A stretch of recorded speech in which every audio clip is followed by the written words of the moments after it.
សួស្តីអ្នកទាំងអស់គ្នាជួបជាមួយនឹង MC មកដល់ជោគគីសំដៅមកលើឆ្កែម្ដងទៀតនៅរឿងសភ័យចម្លែកភាគទី15ជាបន្តបន្ទាប់ពីអ្នកទាំងពីរនឹងបានដាល់វាយូហើយអាកនឹងធាវក៏បានមកអង្គុយកន្លែងស្ងាត់មួយកន្លែងរួចបន្ទាប់មកអាកនឹងក៏បានហុចទឹកផ្លែឈើនឹងឲ្យទៅកាន់ធាវដោយទឹកនឹងវាត្រជាក់អញ្ចឹងហើយគេក៏យកមកស្អំដៃធាវអញ្ចឹងទៅព្រោះតែដៃធាវនឹងត្រូវបានឈឺហើយដៃរបស់អាកនឹងក៏ឈឺជាប់ដែរប៉ុន្តែគេហាក់ដូចជាមិនខ្វល់ខ្លួនឯងទេគេខ្វល់តែធាវអញ្ចឹងទៅទើបធាវនឹងក៏សម្រេចចាប់ដៃអាកនឹងដាក់ចូលទៅក្នុងទឹកកកតែម្ដងដាក់បានបន្តិចក៏ត្រជាក់ប៉ុន្តែយូរៗទៅបែរជាក្តៅទៅវិញដៃអ្នកទាំងពីរហ្នឹងក៏បានចាប់ជាប់គ្នាហើយមិនបានដាក់ចូលក្នុងទឹកកកហ្នឹងបែរជាឡើងក្តៅអញ្ចឹងហើយជាពួកគេទាំងពីរនាក់ហ្នឹងបានផ្ដោតក្តីស្រឡាញ់ឲ្យគ្នាទៅដឹងទើបដៃរបស់គេហ្នឹងមានអាការៈក្តៅអញ្ចឹងដល់ពេលលឺអញ្ចឹងអាហ្នឹងក៏មានការជឿធាវផ្លែតតាមពិតធាវហ្នឹងនិយាយលេងសដល់ពេលនិយាយលេងអញ្ចឹងទើបអ្នកទាំងពីរហ្នឹងក៏អស់សំណើចរៀងៗខ្លួនអញ្ចឹងទៅរួចបន្ទាប់មកទៀតអាហ្នឹងក៏បានយកដៃរបស់គេមកកាន់ទៀតហ្នឹងទៅសាកដាក់មើលក៏លោវាចេញក្តៅដែរអញ្ចឹងណាដល់ពេលដាក់ម្ជៀងទៀតទៅគឺត្រជាក់មិនទ្រាំបានទេឥឡូវមិនម៉ាហ្នឹងប្រកួតគ្នាតែម្ដងទៅដោយអាក់ហ្នឹងក៏បាននិយាយឡើងថាពីណាគេដកដៃមុនចាញ់គឺដឹងតែចាញ់ហើយអ្នកដែលចាញ់គឺត្រូវបានផឹកទឹករបស់ធាវនឹងឯងព្រោះទឹករបស់ធាវហ្នឹងគឺមិនទាន់បានផឹកទេអ្នកទាំងពីរក៏បានផ្ដោតសម្ដីដាក់គ្នាថាពីណាគេចាញ់ពីណាគេឈ្នះអញ្ចឹងទៅលទ្ធផលចុងក្រោយគឺអាក់ហ្នឹងទទួលបានជ័យជំនះក៏ព្រោះថាធាវហ្នឹងបានដកដៃចាញ់មុនបន្ទាប់ពីឈ្នះគេរួចក៏បានមកសរសើរខ្លួនឯងថាគេ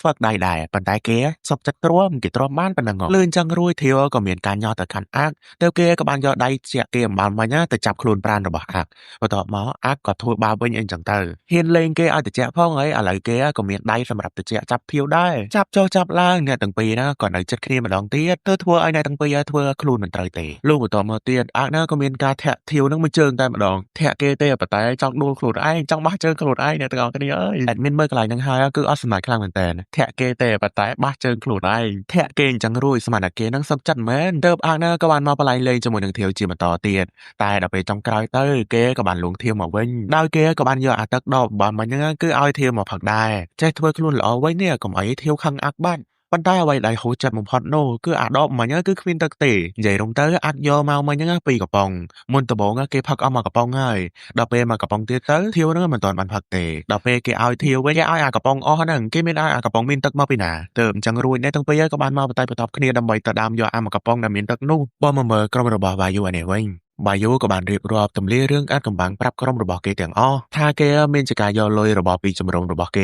េរួចហើយក៏មានកាប់បន្លំហត្ថលេខារបស់អ្នកគ្រូផងដែរដោយលើថាមេក្រុមរបស់ពួកគេណាយកលុយពីជំរំអញ្ចឹងគ្នាគេម្នាក់ហ្នឹងក៏បានស្ម័គ្រចិត្តថាគេនឹងអាចជួយយករលុយហ្នឹងប៉ុន្តែបាយូហ្នឹងគេនៅតែប្រកែកនឹងបំណងល្អអ្នកគ្រូនិងអ្នកឯទៀតប៉ុន្តែគេធ្វើមិនបានទេចាំគេខ្លួនឯងនេះទទួលកំហុសគ្រប់យ៉ាងរួចហើយក៏សារភាពទៅដល់អ្នកគ្រប់គ្រងគេពិតជាអរគុណអ្នកគ្រូណាស់ដែលដឹងរឿងគ្រប់យ៉ាងហើយប៉ុន្តែមិនរាយការណ៍ទៅប្រាប់អ្នកខាងលើអញ្ចឹងរឿងនេះគេសុំដោះស្រាយតែម្នាក់ឯងទៅចោះគេមិនចង់ឲ្យអ្នកណាគេពាក់ព័ន្ធជាមួយនឹងរឿងនេះទៀតទេតមកទៀតសាច់រឿងក៏បង្ហាញនៅពេលដែលធាវនោះជួនអាក់ម្ដងទៀតអាងនោះក៏បានសួរឡើងតាក់ទងជាមួយនឹងបងវាយូតែឯងនឹងគិតយ៉ាងម៉េចដែរដោយអ្នកគ្រូនោះត្រូវបានសុំយើងអញ្ចឹងថាឲ្យបងវាយូនោះចាត់ការដោយខ្លួនឯងទៅអញ្ចឹងយើងមិនពាក់ព័ន្ធទេតមកទៀតធាវនោះក៏បានសួរអាក់ទៅវិញនៅពេលដែលគេមកបោកយើងហេតុអីបានជាឯងត្រូវមកហើយហេតុអីបានជាឯងមានអារម្មណ៍ថាចង់ការពារយើងទៅវិញគ្រាន់តែលើសម្ដីធាវនិយាយបែបនេះអាហ្នឹងក៏ស្ភៀងស្វាត់ដីអស់និយាយតែម្ដងដោយមិនមានការហើបមាត់និយាយអ្វីឡើយតើទូរស័ព្ទរបស់ធាវនឹងរងអាពេលនោះក៏បានឲ្យធាវនឹងលើកទូរស័ព្ទទៅមើលសារមើលថាពីណាគេនឹងផ្ញើមកធាវក៏បានទៅវិញហើយជាបងសៃហ្វាបរោះហ្គីតានឹងឯងគាត់បានតែងភ្លេងរួចទៅហើយគាត់មកអាប់ដេតឲ្យយើងដឹងហ្នឹងចុះឯងគិតថាគាត់គឺជាអង្គចង់តែអត់យើងអត់ដឹងដែរប៉ុន្តែអ្នកដែលធ្វើអង្គចង់តែគឺនៅសល់តែមួយហ្នឹងឬអញ្ចឹងរួចអាចនឹងក៏បានប្រាប់ទៅមិនម៉ាឯងមើលសាររបស់គាត់ទៅប្រហែលជាសំខាន់ណាស់ហើយថាអញ្ចឹងរួចអាណាក៏បានចេញពីឡានទាំងមុខស្មាតែម្ដងលុះបន្ទាប់ពីមកដល់ក្រុមបន្ទប់ហើយគេក៏បានមកចំណាយនឹងអូនកូឡាទៀតតែម្ដងនឹងមុខសពតសពូនខ្លាំងយកតែមែនតែនកើតមកជាកន្លាបក៏ល្អម្យ៉ាងដែរគាត់តែមនុស្សមកមើលក៏ដឹងថាអត្តន័យយ៉ាងម៉េចហើយមិនបាច់ចាំនិយាយអីចាញ់មកទេរួចអាក់និយាយអញ្ចឹងមានន័យថាយ៉ាងម៉េចទៅអត់មែនពិតជាមិនយល់មែន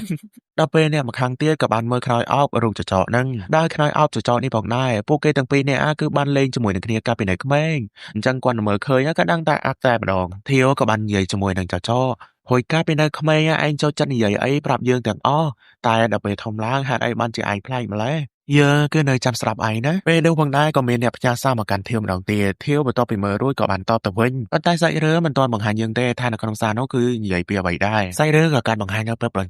ន្ទាប់នេះផងដែរអាក់នឹងកំពុងនិយាយទៅកាន់ខៀវអីមែនសុំតើ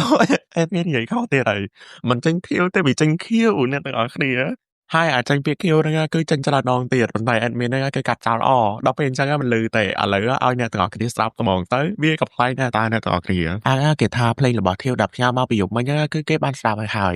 គឺគេពិតជាពេញចិត្តមែនទែនប៉ុន្តែគេក៏មិនយល់អត្ថន័យនៅក្នុងបទហ្នឹងដូចគ្នាធៀវមានជាការហូរចិត្តជាមួយនឹងអាចប៉ុន្តែនៅពេលដែលធៀវហ្នឹងដើរចេញផុតពីមុខគេនៅក៏បានមើលទូរស័ព្ទរបស់ខ្លួនឯងតាមពិតទៅគេយកអាពាក្យដែលនៅក្នុងបទចម្រៀងហ្នឹងទៅ translate សោះដល់ពេលអញ្ចឹងគេក៏ដឹងអត្ថន័យនៅក្នុងបទចម្រៀងមួយហ្នឹងផងដែរប៉ុន្តែគេធ្វើអញ្ចឹងណាធ្វើពើអញ្ចឹងទៅបន្ទាប់មកទៀតក៏មានសិស្សប្រុសៗមួយក្រុមហ្នឹងបានរត់មកកាត់ស្វៀនដែលពួកគេហ្នឹងកំពុងតែឈរគ្មានជំរើសដែលត្រូវគិតផុតទើបអាក់ណាក៏បានយកខ្លួនគេមកពាំងដើម្បីការពារធៀវក្រុមប្រុសៗមួយក្រុមហ្នឹងក៏បានរត់ប៉ាមកកាន់អាក់ប៉ុន្តែគេមិនឲ្យត្រូវធៀវសម្បីតែបន្តិចហើយអាក់នឹងធៀវក៏ភ័យខ្លាំងមែនតើតាមពិតក្រៅគេថតរឿងខ្លីសោះរៀមច្បងក៏ថាឲ្យអាក់បើឯងហ្នឹងមកឈរនៅកន្លែងហ្នឹងអញ្ចឹងខូចប្លង់របស់យើងថតរឿងអស់ហើយអាក់ណាក៏បានសំទោសទៅក៏ពោលថាគេហ្នឹងអត់បានដឹងហ្នឹងណារៀមច្បងបានញ៉ោមិនមកចូលថតរឿងដែរទៅអីតែអាក់នេះក៏បានប្រកែកយ៉ាងលឿនរួចដើរផុតពីទីនោះអាក់ណាក៏បានសរសើរខ្លួនឯងហូចមិនហ្នឹងស្មានតែតួឯងហេងតើអ្នកបិសធ្វើជាតួឯងធៀវនោះគេមិនខ្វល់ទេប៉ុន្តែគេបែរជាថាឲ្យអាក់បន្ថែមទៀតហើយមកញ៉ាំមិនក៏ឯងមកថាយើងអញ្ចឹងមើលកន្លែងនេះមាត់របស់ឯងមុខរបស់ឯងមកចំយើងដល់ពេញហួយថាប៉ុណ្ណឹងសោះហ្នឹងគ្មានអារម្មណ៍អីផងហ្នឹងណាបើមិនជឿទេចាំយើងសាកមើលនេះយើងសាកថាបឯងមានអារម្មណ៍មិនដែរធៀវក៏បានលន់មាត់ថាវាគ្មានអារម្មណ៍អីទេចាំមើលយើងសាកថាបឯងវិញណាគ្មានអារម្មណ៍អីផងហ្នឹងណាមើលចាំយើងសាកថាម្ដងទៀតចាំមើលមានអារម្មណ៍អីអត់បន្ទាប់មកអាហ្នឹងក៏បានចាប់ថ្ងាបថាសរបស់ធៀវថាបថ្ងៃរបស់ធាវអេដមីននិយាយខុសទៀតហើយអធិស្ឋានណាថាចាប់ពីចុងដៃរហូតដល់ស្មានៅតែគ្មានអារម្មណ៍ដែរឥឡូវហ្នឹងអាណាក៏មានវិធីចុងក្រោយគឺគេក៏ចាប់ដៃរបស់ធាវថ្នម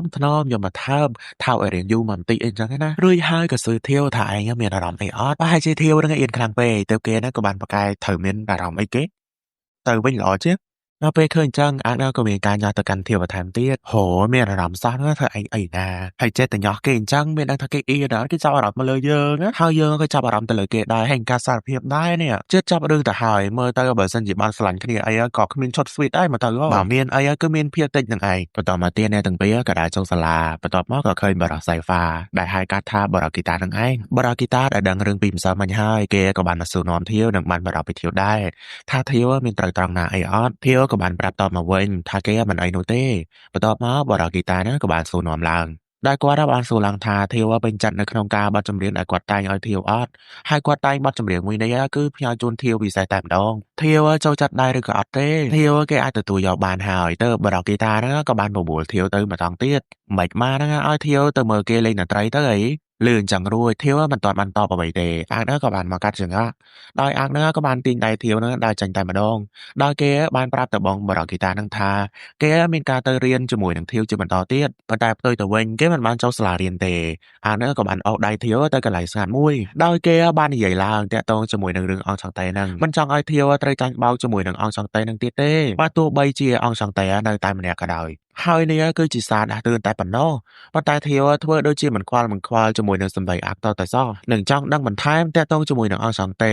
ដែលម្នាក់ចៃហ្វាដែលចុងក្រោយនេះតើគឺជាអង្គចង្តេពិតមែនដែរឬក៏អត់បន្ទាប់ពីអ្នកទាំងពីរមានកំណត់ផ្ទុយគ្នាហើយអាក់នឹងក៏មានការធុញថប់ជាពន់ពេកតែម្ដងទើបគេក៏បានដើរចេញទៅបាត់អរគុណអ្នកទាំងអស់គ្នាសម្រាប់ការទស្សនាតាំងពីដើមរហូតដល់ពេលនេះចូលជាមួយនឹង admin នៅវីដេអូបន្ទាប់សวัสดีนะครับ